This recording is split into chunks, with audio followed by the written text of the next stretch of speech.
आदरणीय ओम बिरला जी, पश्चिम बंगाल के मुख्यमंत्री शुभेंदु अधिकारी जी, राज्यसभा के उप सभापति हरिवंश जी, पश्चिम बंगाल के सभापति स्पीकर रतिंद्र बोस जी, नेता प्रतिपक्ष पश्चिम बंगाल असेंबली के ऋतुव्रता बनर्जी जी, संसदीय कार्य के राज्य मंत्री पश्चिम बंगाल उमेश राय जी, कई राज्यों से आए हुए माननीय स्पीकरगण,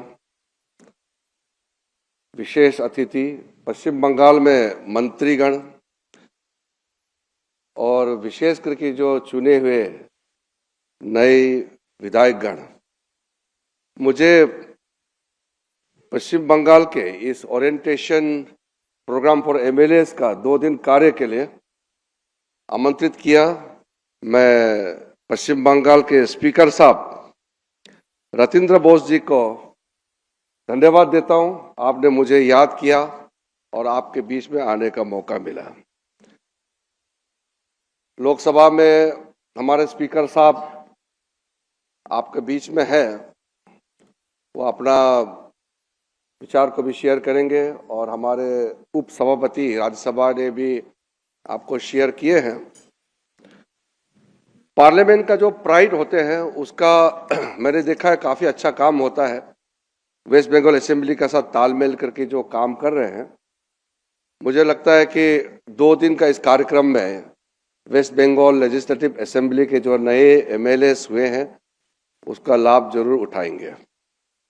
वैसे तो वेस्ट बंगाल असेंबली का इतिहास पुराना है और ऋतुव्रता जी ने कुछ अंश बताया 1860 से किस तरीके से लेजिस्लेटिव काउंसिल से उभरते उभरते ये मॉडर्न वेस्ट बंगाल का असेंबली का एस्टैब्लिशमेंट हुआ। ब्रीफली जो बताया मैंने भी पढ़ा है, इसलिए इतिहास और इसके अंदर में मैं ज्यादा नहीं जाते हुए 1-2 बातें मैं अपने ओर से रखना चाहता हूं। मुझे बताया गया कि ज्यादातर एमएलए नए फर्स्ट टाइम एमएलए हुए हैं इस बार। मैं जब उड़ीसा गए थे ओरिएंटेशन प्रोग्राम, तो उड़ीसा के माननीय स्पीकर मैडम भी यहां आए हैं। हमारे देश में 2 महिला स्पीकर है असेंबली के, एक हमारे उत्तराखंड के हैं और हमारा उड़ीसा के स्पीकर, 2 महिला स्पीकर हुए। तो जब हम उड़ीसा गए थे तो वहां भी ज्यादातर लोग पहले बार चुन के आए, लेकिन आज मैडम ने मुझे बताया अब सब एक्सपीरियंस हो गए हैं। 2 साल में सारे नए लोग एक्सपीरियंस हो गए हैं। सबको तो कभी ना कभी तो पहले बार चुन के आना है। सब चुने हुए तो पैदा नहीं होते हैं ना, सबको पहले बार चुन के आना होता है, तो सबको पहले बार सीखना होता है। और सीखते सीखते कोई लोग बहुत आगे जाता है। जिन्होंने लंबा पार्लियामेंट्री जीवन बिताना है उसका तय शुरू ही करते हैं। There are many parliamentarians, the legislators, who have a long tenure, and your tenure will depend on how you begin your journey. पहला कदम अगर गलती हो गया तो फिर आगे भी कष्ट मिलेगा। इसलिए जल्दबाज करके कोई हासिल नहीं होता है। लोकतंत्र में हार्ड वर्क, परसिवियरेंस, कंसिस्टेंसी और मेहनत ये रंग लाते हैं। मैंने कई लोगों को देखा है कि सुबह से जब से असेंबली या पार्लियामेंट शुरू होता है अंत तक बैठता है, लेकिन ऐसा वाला बहुत कम होते हैं आजकल। और ज्यादातर एमएलए या एमपी ऐसे होते हैं अपना बात बोल के तुरंत निकल जाते हैं, दूसरा का सुनता ही नहीं है। अब दूसरा का नहीं सुनेंगे तो फिर मुझे लगता है कि लोकतंत्र में वो सही नहीं है। आपका विचार तो आप रख सकते हैं, लेकिन दूसरे के सुनना भी उतना ही जरूरी है। और जो भी लेजिस्लेटर, जो भी पार्लियामेंट्रियन दूसरा का बात ज्यादा सुनता है, आप देखिए उसका जवाब ज्यादा सटीक होता है, क्योंकि वो सुनने के बाद वो तैयार ही रहते हैं। कुछ लोग तो पढ़ के आते हैं और अपना भाषण दे करके तुरंत भाषण खत्म करके चले जाते हैं। पार्लियामेंट्री एथिक्स तो है, आप लोगों का आज शायद शाम को क्लास लेंगे, आपको बताएंगे, शेयर करेंगे।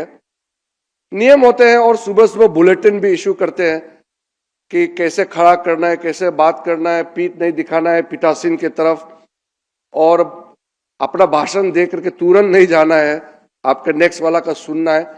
कई एथिक्स आपका प्रैक्टिस करना होता है। तो पार्लियामेंट्री एथिक्स, पार्लियामेंट्री बिहेवियर का भी अलग एक तो होता है। लेकिन मैंने देखा है बहुत ज्यादा लोग मानते नहीं है इसको, बहुत कम लोग मानते हैं। परिस्थिति भी बदल गए हैं, इसलिए मैं एक जिम्मेदारी के साथ कहना चाहता हूं कि अगर हम अपने आप को कहते हैं कि हिंदुस्तान, भारत दुनिया का सबसे पुराना लोकतंत्र है, तो पुराना लोकतंत्र होने के नाते हमारा जो व्यवहार है, हमारा बिहेवियर है, वो भी उस हिसाब से करना होगा। नहीं तो पार्लियामेंट्री इंस्टीट्यूशन कमजोर होगा तो डेमोक्रेसी ऑटोमेटिक कमजोर हो जाएगा। नहीं तो लोग मजाक उड़ाते हैं, ये असेंबली पार्लियामेंट में क्या स्तर का डिबेट हो रहा है। डिबेट का भी एक स्टैंडर्ड होना चाहिए। डिबेट का स्टैंडर्ड नीचे गिरेगा तो लोग जिन्होंने वोट दिया है वो भी सोचेंगे कि हम लोग कैसे लोगों को वोट दे करके भेजा है। तो इलेक्टेड रिप्रेजेंटेटिव का रेस्पॉन्सिबल बिहेवियर लोकतंत्र को मजबूत करने के लिए बहुत बड़ा जिम्मेदार है। मैं तो ऐसा जगह से आता हूं, ये वेस्ट बंगाल तो हमारे लिए कैपिटल जैसे है। कलकत्ता हमारे लिए सामने में था, दिल्ली दूर था पहले, बाद में दिल्ली कैपिटल हो गया तो हम लोग सीधा दिल्ली जाते हैं आजकल, कलकत्ता कम आते हैं। लेकिन हमारा पिताजी लोग का समय में तो कलकत्ता ही सब कुछ था हमारा नॉर्थ ईस्ट का। इसलिए हम बोलते हैं वेस्ट बंगाल उठेगा तो नॉर्थ ईस्ट इंडिया भी अपना आप उठ जाता है। पूरा ईस्टर्न इंडिया का भविष्य वेस्ट बंगाल पर टिका हुआ है। वेस्ट बंगाल बिखर जाएगा, वेस्ट बंगाल कमजोर होगा तो पूरा ईस्टर्न इंडिया कमजोर हो जाएगा। इसलिए अभी डिप्टी चेयरमैन साहब ने कहा शुभेंदु अधिकारी जी अच्छा काम कर रहा है। मैं तो भगवान से मैं प्रार्थना करता हूं कि शुभेंदु अधिकारी जी के नेतृत्व में वेस्ट बंगाल तरक्की करे और पूरा ईस्टर्न इंडिया को आगे ले जाए और विकसित भारत का बहुत बड़ा इंजन बने। वेस्ट बंगाल बड़ा राज्य है और बहुत ही हाईली पॉपुलेटेड स्टेट है। बिहार और बंगाल का जो एवरेज डेंसिटी पॉपुलेशन है, कभी कभी सोचने से भी कल्पना करना मुश्किल है, इतना हेवीली पॉपुलेटेड स्टेट है। और यहां एक एक एमएलए कितना, कम से कम 2.5 लाख 3 लाख तो एक असेंबली का यहां वोटर है। यूरोप में, इंग्लैंड में 70,000 में एक एमपी होता है। और जो स्कैंडिनेवियन कंट्रीज है, जो नॉर्डिक कंट्रीज जिसको बोलते हैं, स्वीडन, फिनलैंड, नॉर्वे, डेनमार्क, यहां 30,000 25,000 में एक एमपी होता है। इंडिया में एवरेज एक एमपी में लगभग 25 लाख है। वेस्ट बंगाल में एवरेज एक एमएलए कॉन्स्टिट्यूंसी में कम से कम 3 लाख वोटर है। तो इसका मतलब इंडिया के अंदर में एमपी एमएलए बनना कोई आसान नहीं है। चुनाव तो जीत के आ जाएगा, 5 साल काम करना ये कोई मजाक का काम नहीं है, बहुत मेहनत करना पड़ता है। हम लोग तो सुबह उठते ही कम से कम 200 आदमी पहले से इंतजार कर रहा है कि हमारा एमपी साहब कब उठेगा मदद मांगने के लिए। पश्चिमी दुनिया जो डेमोक्रेसी में भी कितना अंतर है। हम भी बोलता है वी आर ए डेमोक्रेसी, पश्चिम बंगाल भी वैसे डेमोक्रेसी है, उड़ीसा भी वैसे डेमोक्रेसी है, दिल्ली भी वैसे डेमोक्रेसी सेम है, लेकिन लोकल कैरेक्टर में थोड़ा थोड़ा अंतर होता है। पश्चिम बंगाल में एक अच्छा चीज है कि असेंबली इलेक्शन और लोकसभा में ज्यादा रिसोर्सेस, ज्यादा पैसा खर्चा नहीं होता है, ऐसे बोला है। यहां से बहुत कम्युनिस्ट एमपी आते थे जब हमारे साथ में शुरू में, मैक्सिमम एमपी वेस्ट बंगाल से लेफ्ट फ्रंट के एमपीज आते थे। तो मैंने उस समय पूछा था जितना लेफ्ट एमपी से, आप लोगों का कितना खर्चा होता है वेस्ट बंगाल में चुनाव जीतने के लिए? बोलता है नहीं 5,000 6,000 या 10,000 खर्चा होता है, वो तो चाय पानी का खर्चा होता है, लेकिन वोटर को पैसा नहीं देते हैं। लेकिन कोई कोई जगह में वोटर पैसा भी लेता है इंडिया में आजकल। इसको भी कैसे बंद करना है ये हम लोग को सोचना होगा। पैसा देकर के इलेक्शन जीतना तो ठीक बात नहीं है, लेकिन इंडिया का पॉलिटिकल कैरेक्टर और वेस्टर्न वर्ल्ड का डेमोक्रेसी में भी कितना अंतर है। मैंने किसी विधानसभा में ये जिक्र किया था, मैंने बताया था, मैं इंग्लैंड में जब गया तो इंग्लैंड में सबसे सीनियर मोस्ट एमपी, उसको फादर ऑफ द हाउस बोलते हैं, हाउस ऑफ कॉमन्स में, वो 7 टाइम्स एमपी कंटिन्यूस जीतने के बाद उसको टाइटल मिला है फादर ऑफ द हाउस। हमारे यहां father of the house concept नहीं है। तो उनके कॉन्स्टिट्यूंसी में मुझे ले गए 2004 में, एक पार्लियामेंट्री एक्सचेंज प्रोग्राम था। तो इंग्लैंड, साउथ इंग्लैंड में साउथ स्टेफोर्डशायर, उस कॉन्स्टिट्यूंसी में मुझे ले गए। तो एमपी साहब ने मुझे दिन भर घुमाया, देखो यहां एक एमपी का जिंदगी कैसा है इंग्लैंड में, मुझे दिखाया। दिन भर में एक भी आदमी उसके पास मदद मांगने के लिए नहीं आया, कोई एप्लीकेशन देने के लिए नहीं आते वहां में, रात को फोन करके कोई चीज मांगता नहीं है वहां में। डेवलप कंट्री है और सब कुछ व्यवस्थित है। वहां अगर कोई इश्यू होता है तो जैसे कोई क्लाइमेट इश्यू होगा, टैक्सेशन, पॉलिसी मैटर, या कभी लॉ एंड ऑर्डर इश्यू होगा, तो वो भी जनरल लोग गैदरिंग करते हैं और अपना प्रतिनिधि, अपना एमपी एमएलए को बताते हैं कि ऐसा प्रॉब्लम है।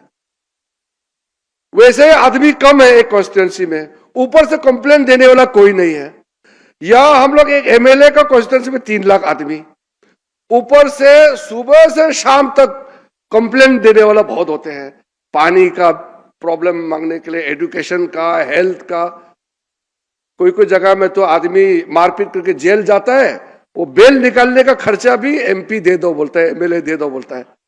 हमारा देश का प्रॉब्लम मामूली नहीं है।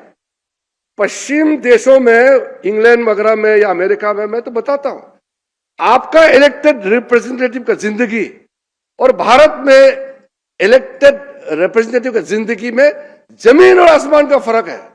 वहां एक बार इलेक्टेड हो गया तो सिर्फ सोचना है, भाषण देना है। यहां तो हम लोगों को सोचना भी है, भाषण भी देना है, लोगों का प्रॉब्लम भी घर घर सॉल्व करना है। मामूली नहीं है हमारा जिंदगी। इसलिए इंडिया के अंदर में किसी भी राज्य में एमएलए एमपी होना ये कोई आराम का मामला नहीं है। पहले आप आराम से जी सकता है, लेकिन जिस दिन आप इलेक्टेड हो गया तो सोच लो आपका असली जिंदगी कठिन शुरू हो गया। इसलिए एमएलए एमपी हो गया, बहुत ज्यादा सेलिब्रेट करने का जरूरत नहीं है। यहां आराम मिलता नहीं है, मेहनत करना पड़ेगा, बहुत मेहनत करके फिर आप अगले इलेक्शन फिर लड़ना है। और आप सोचो 2-3 बार जो जीतता है तो और कितना मेहनत करना पड़ेगा। हम भी 8 बार चुनाव लड़ चुका है। कोई लोग हमको देख के बोलता है कि ये तो जवान दिखता है। अरे मेरे चेहरे पे मत जाओ, मैं 8 बार चुनाव लड़ चुका हूं। मैं जब लॉ मिनिस्टर था तो चीफ जस्टिस हमको बोला, आप तो लगता है यूनिवर्सिटी से सीधा सीधा चुन के आए हैं। मैं बोला आपको पता नहीं, आप जज बनने से पहले मैं 5 चुनाव लड़ चुका हूं। तो आपका हर चुनाव में एक्सपीरियंस अलग अलग होते जाते हैं और सेम स्टाइल कैंपेन नहीं होता है। कुछ कुछ एमएलए एमपी का कैंपेन का स्टाइल भी अलग अलग होते हैं और पब्लिक ग्रीवेंसेस को एड्रेस करने के लिए भी मेथड होते हैं। आजकल मोबाइल का जमाने है, तो मोबाइल के जमाने में तो काफी आप तरीका निकल सकता है, लेकिन हर मोबाइल हर वोटर का तो आप डायरेक्ट बात तो नहीं कर सकते। एक दिन में आप कितना बात करेगा? 200, 300, 10,000 तो बात नहीं कर सकते। खाना खाना भी है, सोना भी है। तो इसलिए एक as a legislator, as a parliamentarian हमारा जीवन बहुत कठिन है। लेकिन ये कठिन है मालूम हो कि हम आया है। ऐसे तो हम तो चुनाव आराम करने के लिए तो नहीं आया है, जन सेवा के लिए आया है। इसलिए हमको मेहनत तो करना ही पड़ेगा। तो ये सब मेहनत करने से पहले नियम कानून सिस्टम जानना बहुत जरूरी है, ताकि आप अच्छा परफॉर्म कर सके। ओरिएंटेशन नए एमपी एमएलए के लिए होते रहते हैं। पार्लियामेंट में भी हर चुनाव के बाद ओरिएंटेशन प्रोग्राम होते रहते हैं। ये आईएएस ऑफिसर, आईपीएस ऑफिसर, उनका भी तो अपडेट होते रहते हैं। उनका भी उसका फेज वाइज उसका ट्रेनिंग चलता है। जिंदगी तो ट्रेनिंग होते रहना है। मैं 8 बार चुनाव लड़ा, मैं इतना बार जीता है, मुझे सीखना नहीं, ऐसे तो हो नहीं सकता है। सीखते रहना पड़ता है।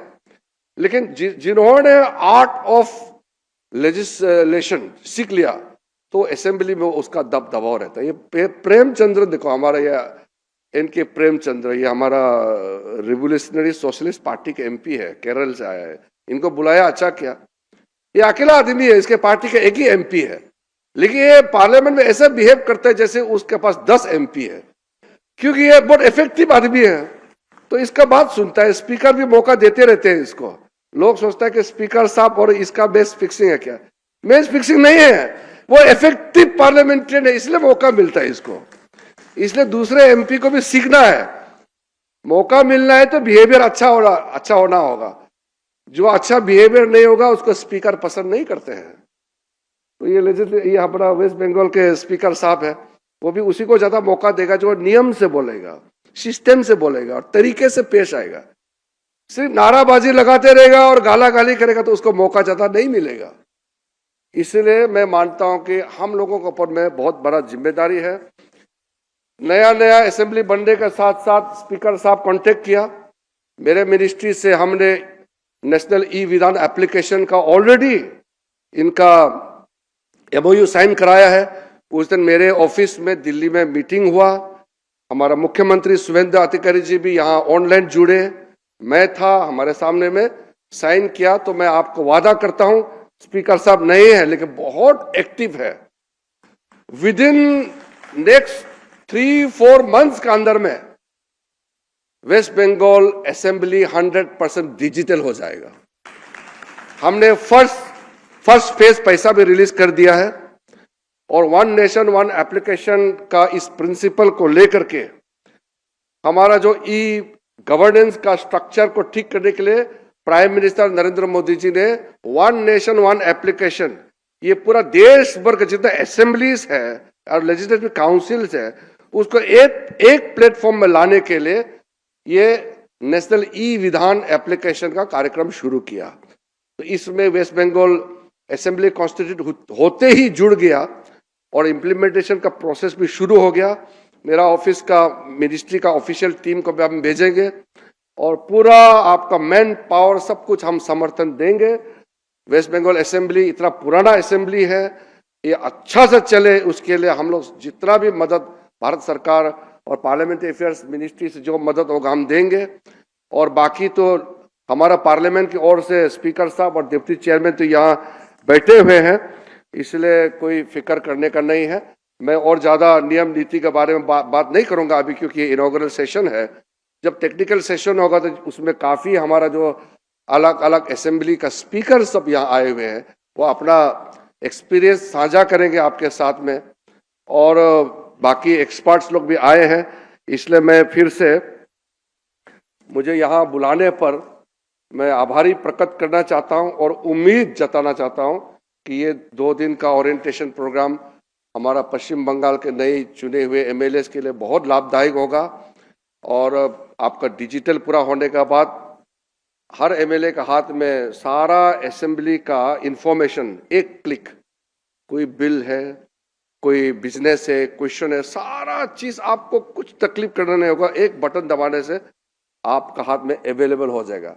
तो स्मार्ट असेंबली, स्मार्ट लेजिस्लेटर, ऐसा हमारा वेस्ट बंगाल का बनेगा, मैं उम्मीद करता हूं। और फिर आपका भविष्य में अच्छा हो, आपका वेस्ट बंगाल का भविष्य के लिए, आपका अपना निजी भविष्य के लिए मैं प्रार्थना करते हुए अपने बात को मैं समाप्त करना चाहता हूं। जय हिंद, जय वेस्ट बंगाल।